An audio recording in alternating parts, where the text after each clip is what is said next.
Amém, irmãos, bom dia, a graça e a paz do Senhor a cada um de vocês. Quero dizer que hoje é um dia muito especial também para nós da Igreja Presbiteriana, que é o Dia da Mulher Presbiteriana. Nós já comemoramos juntos, homens e mulheres, na última semana, mas conforme o prometido, nós iremos trazer hoje uma mensagem que faz menção, que faz referência a um personagem feminino, de tantos personagens maravilhosos, femininos, que a Bíblia traz a nós. Então vamos abrir a palavra do Senhor, você que tem uma Bíblia, no livro de Mateus, Evangelho segundo Mateus, em seu capítulo de número 26, nós faremos a leitura dos versos de 6 até o verso 13. Então, Mateus, capítulo 26, versículos de 6 a 13. Quando a palavra do Senhor nos diz assim: Ora, estando Jesus em Betânia, em casa de Simão, o leproso, aproximou-se dele uma mulher, trazendo um vaso de alabastro, cheio de precioso bálsamo, que lhe derramou sobre a cabeça, estando ele à mesa. Vendo isto, indignaram-se os discípulos e disseram: Para que este desperdício? Pois este perfume podia ser vendido por muito dinheiro e dar-se aos pobres. Mas Jesus, sabendo disto, disse-lhes: Por que molestais esta mulher? Ela praticou boa ação para comigo. Porque os pobres sempre os tendes convosco, mas a mim nem sempre me tendes. Pois derramando este perfume sobre o meu corpo, ela o fez para o meu sepultamento. Em verdade vos digo, onde for pregado em todo o mundo este evangelho, será também contado o que ela fez para a memória sua. Vamos orar neste momento. Senhor Deus e Pai Celestial, nós queremos te agradecer pela tua palavra, por tantas coisas maravilhosas que o Senhor já realizou nesta manhã, Pai. E agora nós queremos, Pai, falar, ó Deus, desse texto e pedir a Ti que o Senhor nos ilumine, que o Senhor nos ajude, Pai, a comunicar o texto de maneira clara ao coração dos nossos amados irmãos. E que eles possam ser, ó Deus, edificados, exortados, consolados. Ó Deus, é o que nós te pedimos e desde já te agradecemos, porque o fazemos em o nome santo do nosso Senhor e Salvador Jesus Cristo. Amém.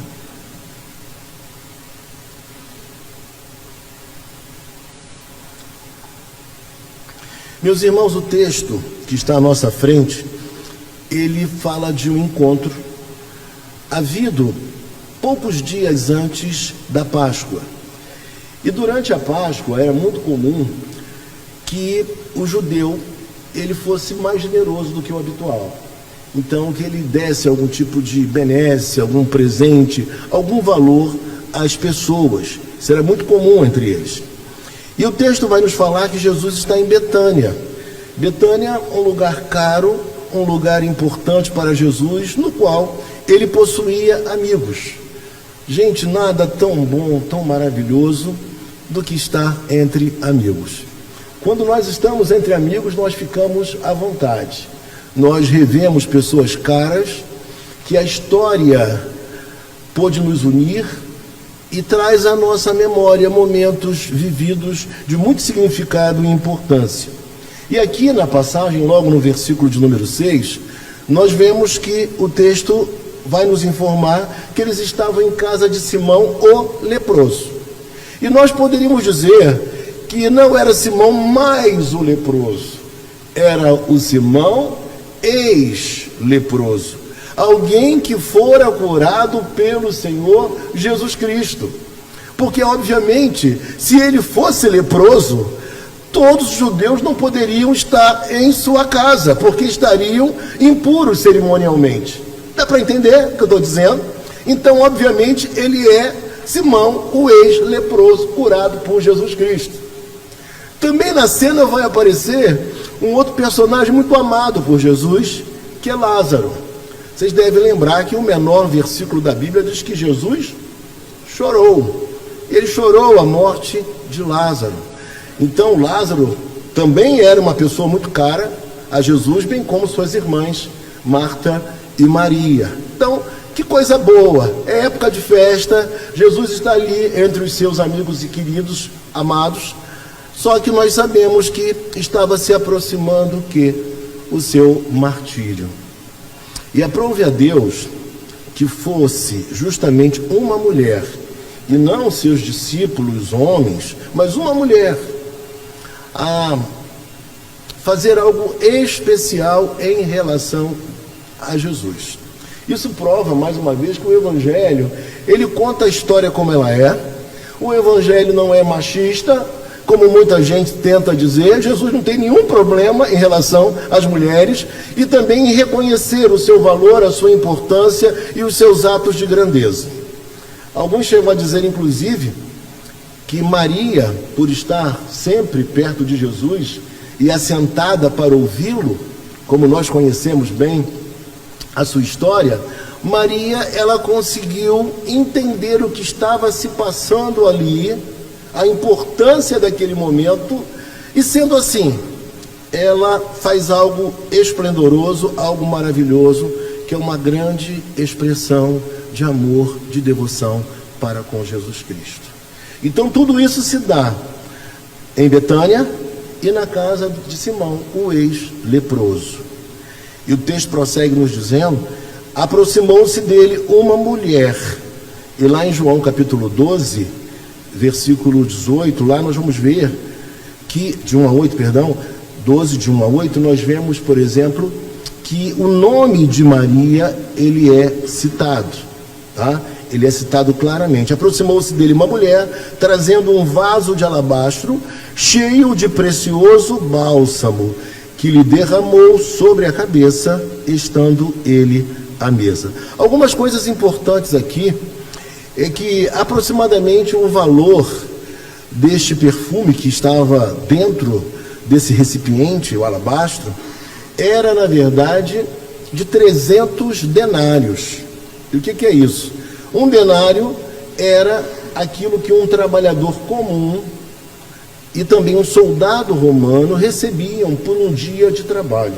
Então, aproximadamente, o valor do perfume dentro desse alabastro era um perfume que se referia ao trabalho de alguém comum durante um ano. Um trabalho de um trabalhador, desculpa a redundância, mas durante um ano. E justamente algo tão valioso assim, essa mulher é capaz de ser extremamente generosa para com Jesus Cristo. E ela é capaz de derramá-lo sobre a pessoa de Jesus. Era um vaso que, segundo alguns dizem, era um recipiente que tinha um gargalo comprido, e uma vez que você o quebrasse para derramar o perfume maravilhoso que nele estava contido, você não teria mais como preservar aquele perfume. Ele teria que ser utilizado em sua totalidade. Então era assim que acontecia. Mas o texto nos fala que foi justamente uma mulher que foi capaz de fazê-lo, de ter essa grandeza, essa percepção. Segundo alguns, ela já percebia que Jesus não era apenas um rabi, mas ele era o próprio Deus. Alguns pensam assim, e por isso ela o faz. E um perfume como esse, tão precioso, tão caro, vinha da Índia, de nardo puríssimo. Ele era um perfume que era utilizado tanto para, obviamente, como cosmético, mas também para ungir, para embalsamar pessoas nobres quando elas faleciam. Então o ato dela já apontava para o martírio e para o sacrifício de Jesus Cristo. E o texto nos diz assim no verso de número 8: vendo isto, indignaram-se os discípulos e disseram: para que este desperdício? E aqui é uma coisa muito interessante de nós percebermos, né? Na outra passagem correlata, quem aparece em cena é Judas. E Judas fala que há ali um desperdício. E parece que os discípulos de Jesus também pensavam da mesma forma, ou talvez fizessem coro com a mesma ideia de Judas.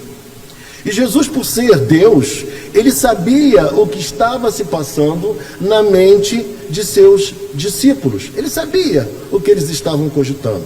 Mas talvez as pessoas à volta pudessem estar ouvindo alguém murmurando, alguém dizendo: meu Deus, que desperdício, tem tantos pobres entre nós, e esse dinheiro sendo gasto de tal forma poderia ser revertido em recursos para mitigar a fome dos pobres, até porque nós estamos no período da Páscoa, um período no qual o judeu sempre é mais generoso para com aquele que sofre, para com aquele que é empobrecido.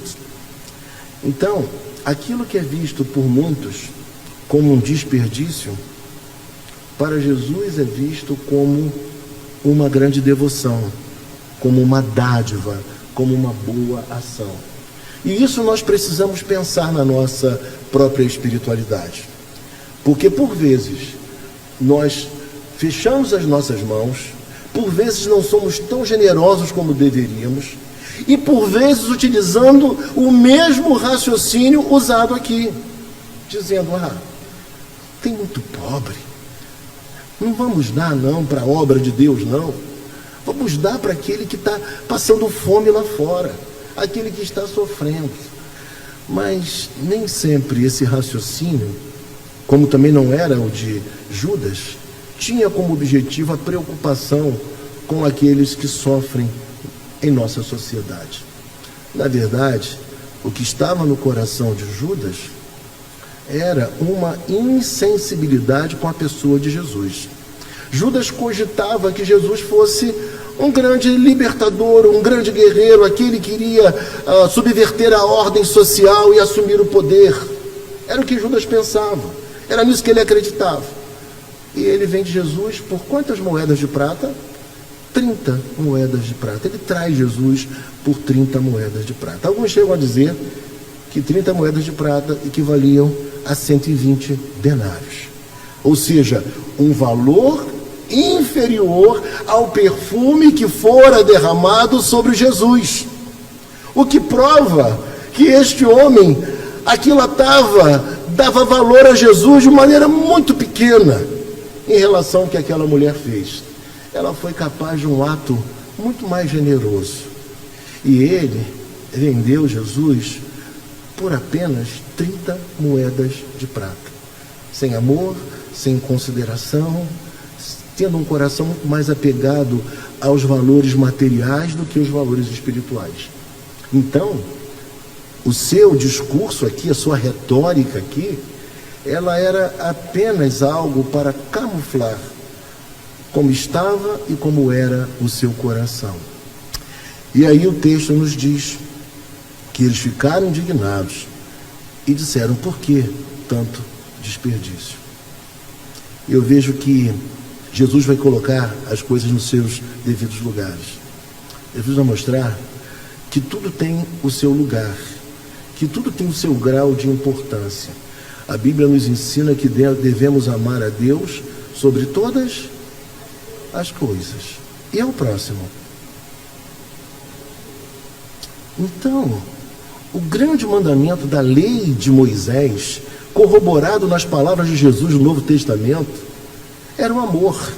O amor a Deus sobre todas as coisas e também o amor ao próximo, ao nosso semelhante. Então, o que fica evidente nesta passagem é que nós devemos prestar devoção e amor a Deus, mas também devemos amar efetivamente, concretamente ao nosso semelhante. Mas não devemos deixar de fazer aquilo que é devido a Deus. Aquilo que é devido a Deus, nós devemos fazer com muita alegria e sem reservas. Devemos devotar a Ele o que nós temos de melhor: o nosso tempo, a nossa vida, a nossa disposição, a nossa alegria, convidá-lo para as nossas festas e celebrações. Como aqui, eles reunidos para uma ceia na casa deste homem que era leproso, que havia sido leproso, mas curado, chamado Simão. Então, uma passagem tão simples como essa ela nos traz grandes lições espirituais, lições para o nosso viver, para a nossa vida, para o nosso jeito de ser em relação à nossa própria espiritualidade. E quando a gente olha na sequência, o texto vai dizer assim: pois este perfume podia ser vendido por muito dinheiro e dar-se aos pobres.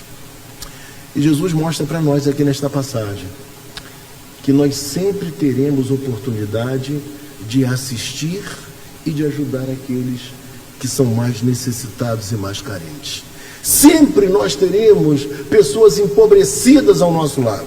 Então, não faltariam oportunidades para a generosidade de Judas e dos demais apóstolos, no caso aqui ainda discípulos, que eles pudessem exercitá-la no dia a dia. Porque os pobres nós sempre teremos conosco. Deuteronômio capítulo de número 15, versículo 11, fala a respeito disso. É uma passagem que mostra a preocupação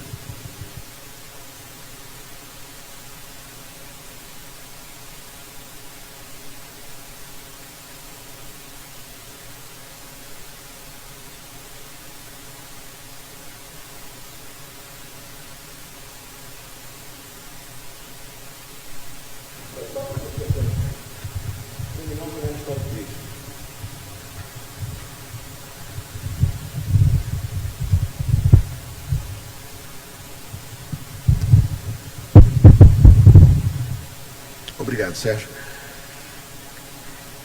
Então, uma coisa muito importante que nós precisamos olhar aqui. Jesus não fala no texto contra os pobres.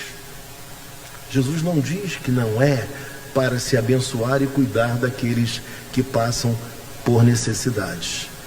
Mas o que Jesus quer mostrar para mim e para você é que não deve ser apenas na época da Páscoa. Que não deve ser apenas num período específico, mas em todo o tempo nós devemos, como povo do Senhor, assistir e atender, podendo, tendo recursos deste mundo, atender aqueles que sofrem e que passam pelo nosso caminho e que estão sofrendo, lutando, enfrentando um momento adverso em suas vidas. Então é isso que Jesus fala, porque Jesus não poderia contrariar a lei. E a própria lei de Moisés já previa e já legislava a respeito do cuidado com aquele que sofre, com aquele que é mais necessitado. E o texto diz então, assim, veja comigo: mas Jesus, sabendo disto, disse-lhes: por que molestais esta mulher? Ela praticou boa ação para comigo. Na perspectiva dos discípulos e de Judas, o que ela fez foi um desperdício. Na perspectiva de Jesus Cristo, o que ela fez foi uma boa ação para comigo. Isso mostra para nós como as interpretações podem ser variadas. Isso mostra para nós como as narrativas também, e vivemos numa época de narrativas, como as narrativas elas podem ser capciosas, tentando nos conduzir a interpretar os fatos reais que acontecem no dia a dia, diante de nós, de uma maneira extremamente equivocada. E Jesus coloca as coisas nos seus devidos lugares. Ele diz que ela não cometeu um ato de desperdício, não. Aquela mulher produziu sim uma belíssima ação de amor, de valorização e da verdadeira devoção ao Senhor Jesus Cristo. Talvez esta passagem possa nos ensinar a viver de forma bem diferente a nossa espiritualidade, a mudar um pouco as nossas interpretações daquilo que nós vemos, daquilo que nós percebemos, porque temos que observar dentro da ótica de Jesus Cristo, dentro da ótica da boa espiritualidade. Que mulher generosa! E você que é mulher, que está entre nós aqui nesta manhã, saiba que Jesus, nessa narrativa aqui de Mateus, que também está nos outros evangelhos, ele não nega que aquela mulher exerceu algo tão especial para com ele. E ele menciona, ele destaca, porque de fato era digno de nota o que aquela mulher realizou. E quando prosseguimos no texto, Jesus vai explicar por que ele entende aquele gesto como um gesto da mais extrema boa ação daquela mulher. Versículo 11 nos diz assim: porque os pobres sempre os tendes convosco, então nunca faltarão pobres ao nosso redor. Nós sempre teremos oportunidades de exercitar a nossa boa fé, a nossa espiritualidade, diante do sofrimento, da dor, da penúria de muitas pessoas que passam pelo nosso caminho, pela nossa história. E aí eu digo para você uma coisa muito importante: a preocupação social, a preocupação com aqueles que padecem, não é prerrogativa de nenhuma bandeira ideológica. É, acima de tudo, uma preocupação do próprio Deus, Criador dos céus e da terra, que inclusive inspirou Moisés a escrever leis protetivas para com aqueles que estavam numa situação de inferioridade. Então isso é para a gente pensar. É para a gente pensar que a Bíblia é que desperta o cristão primeiramente para ser generoso, para ser amoroso, para ser sensível com aquele que sofre. Então, isso não é prerrogativa de ninguém, e sim da própria Bíblia Sagrada, do próprio Deus Criador, e que Jesus Cristo também viveu e deu um grande exemplo de amor para com os necessitados. Multiplicou pães e peixes, fez tantas coisas maravilhosas, esteve ao lado e presente diante daqueles que sofriam com enfermidades gravíssimas.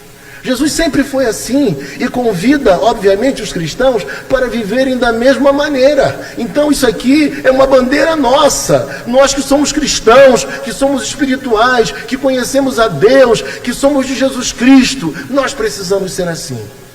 E o ato desta mulher, ele é digno de nota, e o texto vai nos dizer mais à frente que ele vai ser sempre lembrado, porque são gestos assim que são indissipáveis na nossa memória.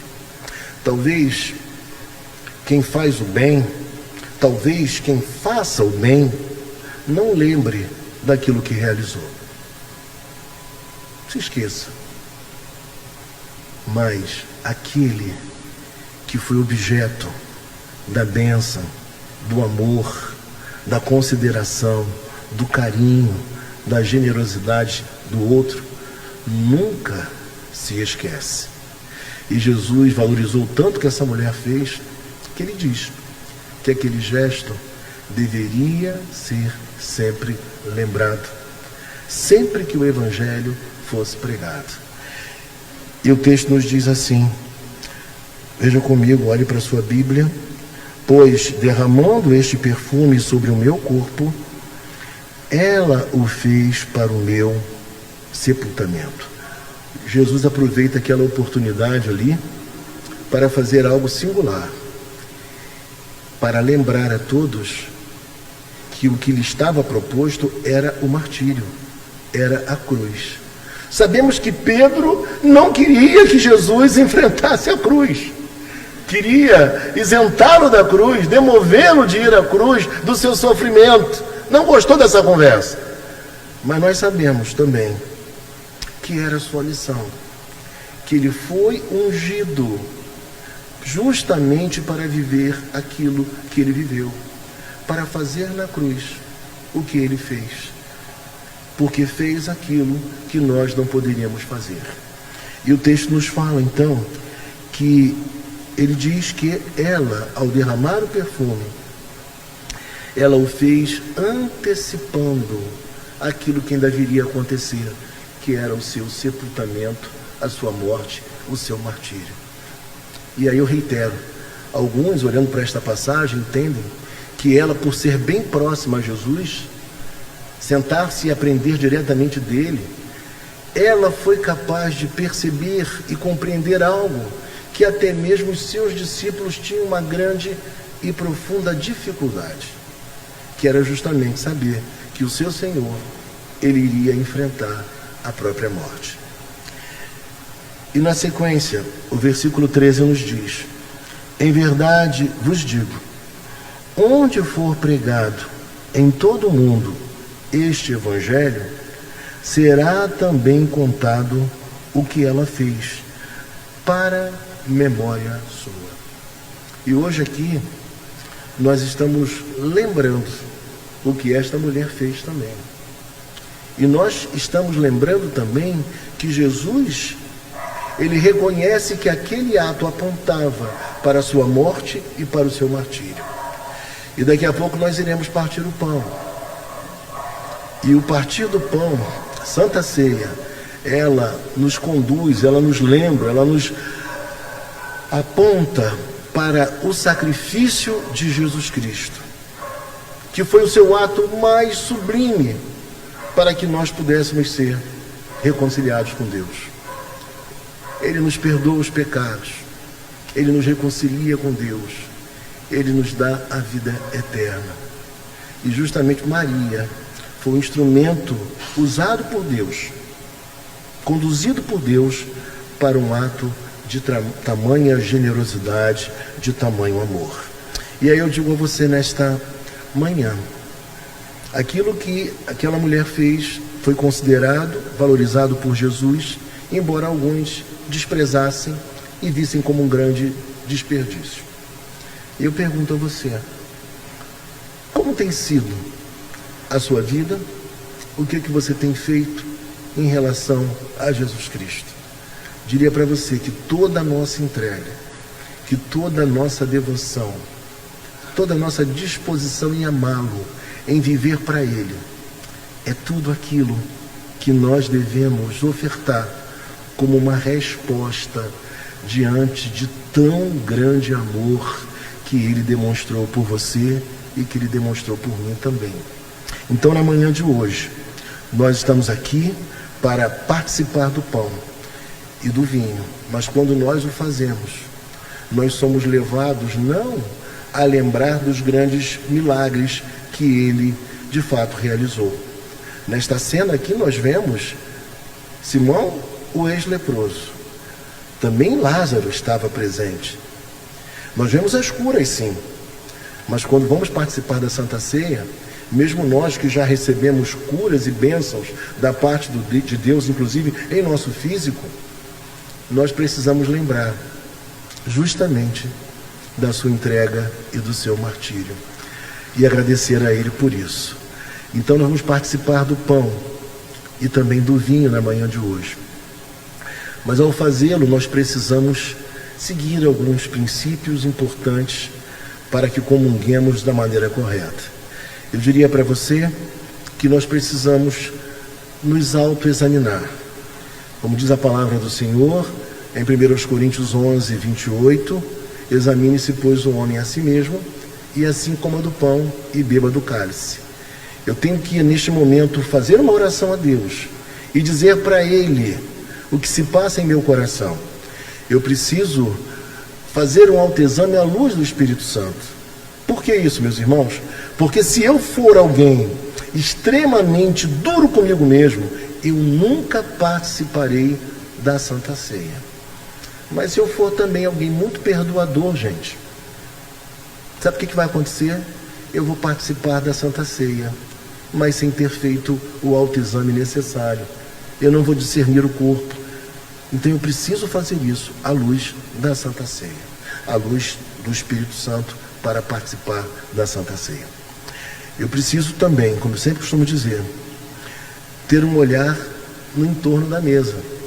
Eu preciso olhar e perceber que aqui estão irmãs e irmãos que são diferentes de mim, que têm concepções por vezes até diferentes, gostos, predileções, mas que foram também salvos, alcançados pelo mesmo Jesus, foram amados por Ele e foram salvos por Ele. Eu preciso também ter um olhar para frente, para o futuro, na expectativa de que o nosso Senhor, Ele retorne. E por que Ele retornar? Porque por melhor que a minha vida seja, e a sua também, nós nunca seremos cabalmente felizes enquanto Ele não voltar. Por quê, pastor? Porque enquanto estivermos aqui, por mais que estejamos bem, sempre haverá um querido, uma querida sofrendo. Sempre haverá alguém enfermo. Sempre haverá alguém em luto. Sempre haverá alguém passando algum problema mais grave, talvez, quem sabe, até mesmo o desemprego ou a fome. Então, eu preciso desejar que Cristo volte, porque dentro de mim, dentro de cada cristão, deve haver um anseio por algo completo que ainda não chegou. Então, nós esperamos um novo céu e uma nova terra. Mas até que Ele venha, nós somos convidados a participar da mesa, tomando do pão e também do vinho.